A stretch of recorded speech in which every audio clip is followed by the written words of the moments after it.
to. Alright, I'm not gonna accelerate on the curve. That's a dumb idea. Because this thing has a very high center of gravity, but 3, 2, 1, go!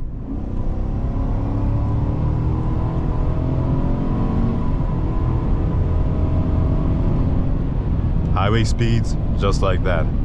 Not bad. Not bad at all. And the thing is, when you're driving a truck like this, it makes me feel a little bit confident, you know? It makes me feel a little bit macho every time I drive a big truck like this. Alright guys, welcome back to the channel. Today I got the key to a 2025 Chevy truck. Forgive me, we're literally in the middle of nowhere. It's windy, but some quick specs: 5.3 liter V8, pushing 355 horsepower, 383 pound-feet of torque, 10-speed automatic transmission, 4x4, because again, it is a truck. This is what our key looks like. And we're gonna kind of cut the outside walk kind of short because of how windy it is. But remote start.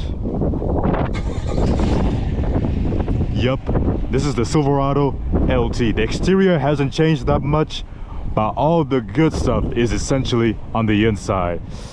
And it is minus like 8 today, so I really do want to be outside, but we're doing it. We're doing live, people.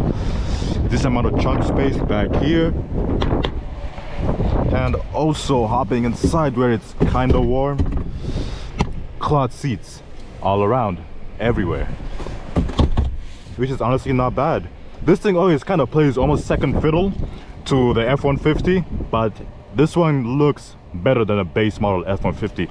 Of course, band for band, price for price, this one is probably the better looking one, at least, because we got aluminum and we got some wood. It's not really wood, but it's plastic, but you know what, it looks fancy. Hopping inside, holy, it's bad, it's cold out here. But look at this animation real quick.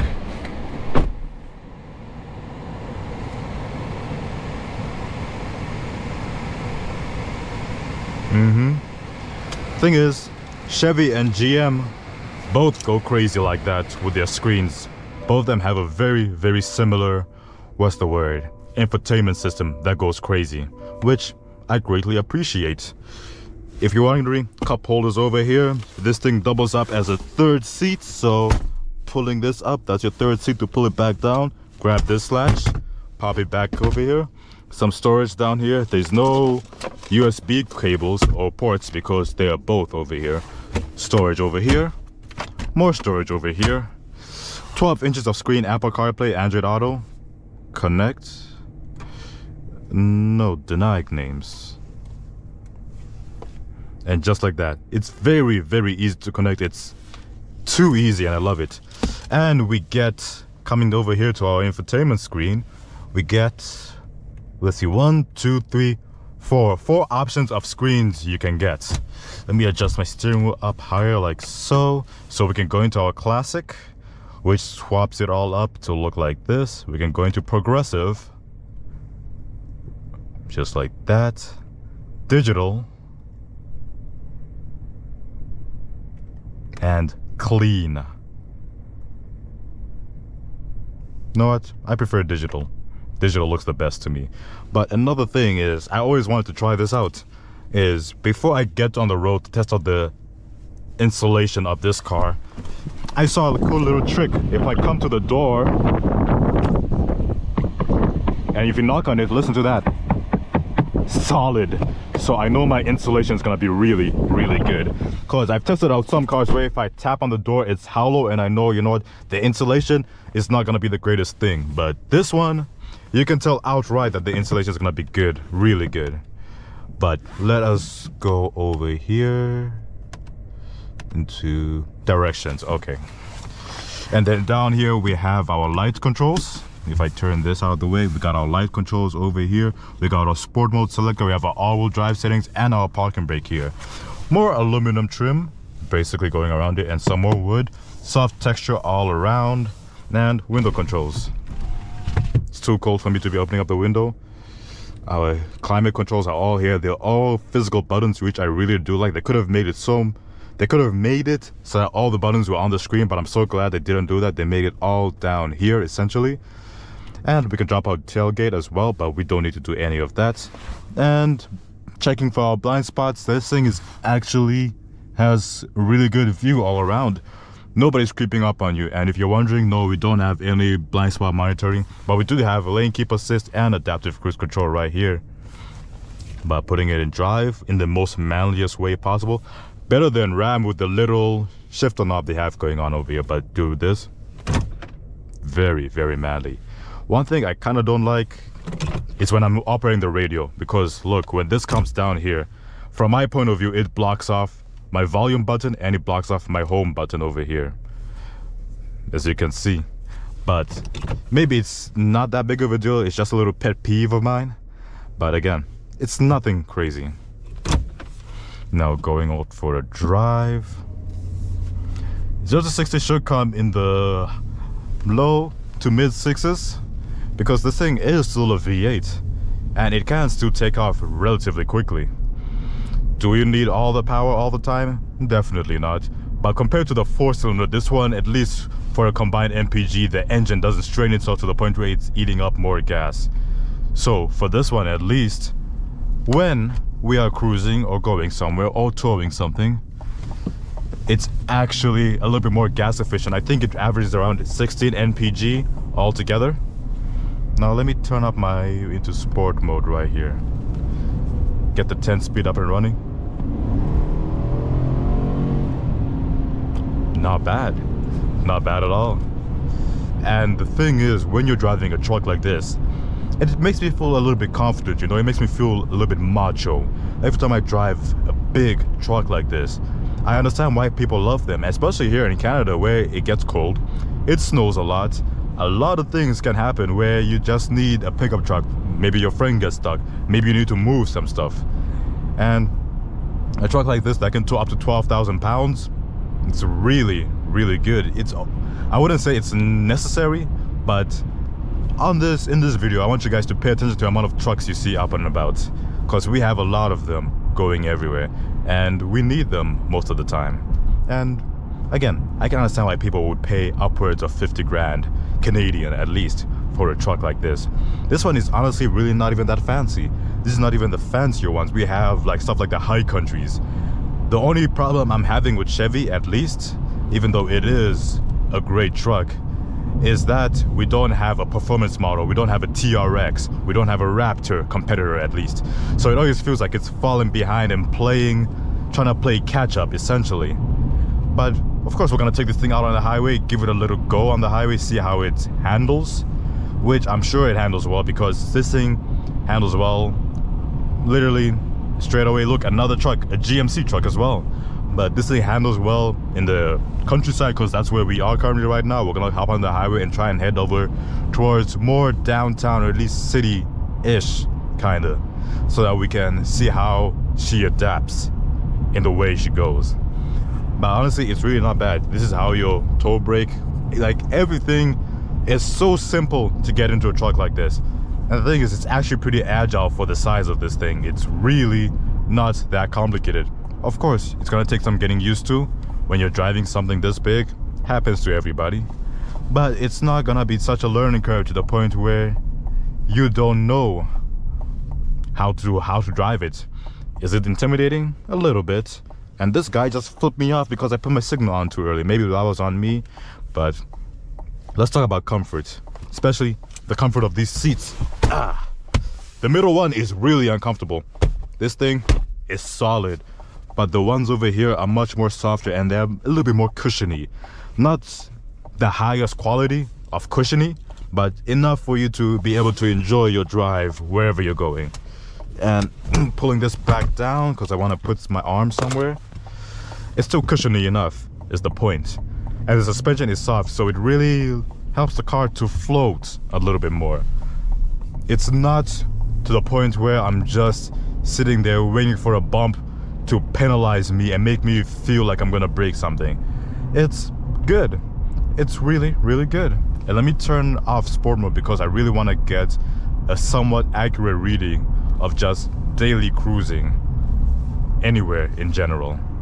And we're about to merge onto the highway, so maybe I should turn on sport mode just to step on it hard, you know, just a little bit, get some heat in these tires.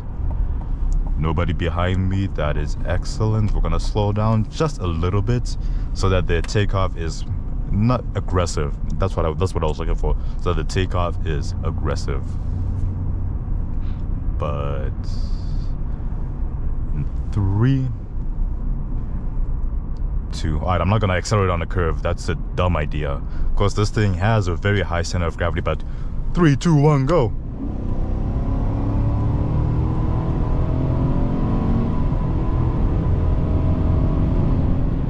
Highway speeds, just like that. And if you're wondering how to turn on your cruise control, push of a button, you see that little dash come up, and then 138. Because it's super windy outside, I feel the top swaying just a little bit. Enough for you to notice, but not enough for you to be terrified to drive this thing on the highway. And as you can see here, the wind is crazy, and it's super windy today. And to think that this is the only amount of wind coming into the cabin right now, it's decent. It's really, really good. It's really well insulated. And unlike most people do not drive around talking to themselves. Most people usually have music, queuing up Danza Kuduro.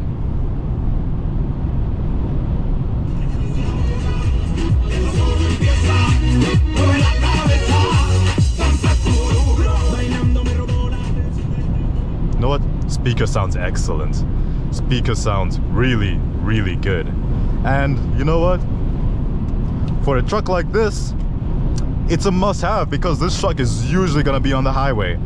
At least the way I picture it. This truck's either gonna be towing something, going on a road trip, because this thing is perfect for the road trips. Now taking a curve at slight curve, at 116 kilometers an hour. For my Americans, that's just above 60 miles an hour, slightly.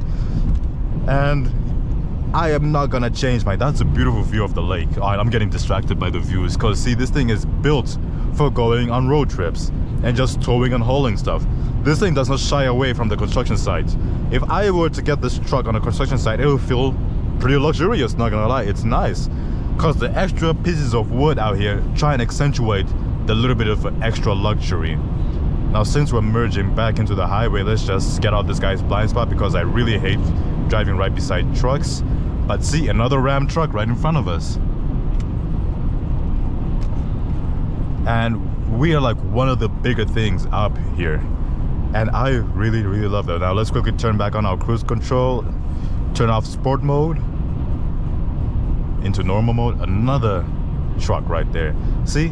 This is what I mean. That is like a ZL1. I'm assuming I probably got it wrong. Correct me if I'm wrong. But the thing is, I would love if Chevy just took like the Corvette's engine, threw it in a truck, put crazy suspension on it, and we're like, you know what? Our last hoorah, because the Camaro just got discontinued in the most embarrassing way, I gotta say, because they didn't even give it no last call or anything. But then if they went the Dodge routes, because Dodge is bringing back some of their Hemis all over again too, so maybe it was a good idea for them to just silently kill off the Camaro, and maybe they'll bring it back like they did before, because they have done this before, where they just discontinued the Camaro and then a couple of years later it comes back. That's probably what they're gonna do. That's literally gonna be the game plan. That's what I'm calling it right now. But right now we're going 103. Our cruise control is back on. We can literally just cruise and almost turn off our brain. I'm gonna turn off the music. Again, the 12 inches is literally beautiful to have as well. It's actually, like I said, it's nimble for a truck this big. It takes some getting used to, but overall it's not bad at all. And if you're wondering, the plastic here does feel a little bit flimsy, just a little bit, but nobody in their right mind is touching that half the time, so most people won't even notice that. But overall build quality is solid. And unless you have kids that don't listen to you and want to break all the nice toys you have, this truck is gonna, at least the interior of it is gonna last long. I know Americans have the jokes going around that our interiors suck, and to be honest, compared to the Germans and maybe the Italians too, yeah, we really don't compare well. But overall, we like to keep it simple. Put a V8, give it a simple transmission. And the thing about this transmission is that to me it feels slightly sluggish. When I heard that this thing had a 10-speed automatic transmission, I instantly compared it to the F-150 because it also has a similar transmission to the Mustang as well. All of them have 10 speeds. So I was expecting to hear this thing downshift 7 times if I were to step on it hard enough. I didn't get to do that because, again, there's really no roads where I can get to do that kind of thing. But essentially, I would really, really love if they gave this thing a performance variant at least. But if you get your hands on the high country, I just know I respect you for that, because them things are expensive. I've driven a few of them and I'm like, you know what, maybe for the kind of money it's really worth it. It really is worth it.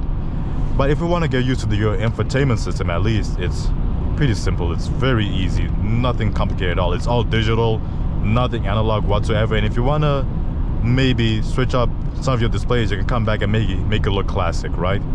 Make it look, now it's nice and blue. It's still very, very nice. But overall, guys, this has been Morty in the 2025 Chevy Silverado. Basically fresh off the dealership. Let's look at our mileage real quick. Our mileage is 3,000 kilometers. This thing is brand new. But again, back to the quality. Maybe the camera won't pick this up, but I'm hearing a slight rattle coming from the screen. Only stuff you would hear if you're driving in complete silence. Most people will not be doing that. They'll be listening to music. And we also just take it easy, guys. I've yapped long enough. I've given you guys my thoughts. Still, 10 out of 10 truck for the price range and everything. It's a beautiful truck. But those are my thoughts for this big, big truck. Take care, guys, and peace.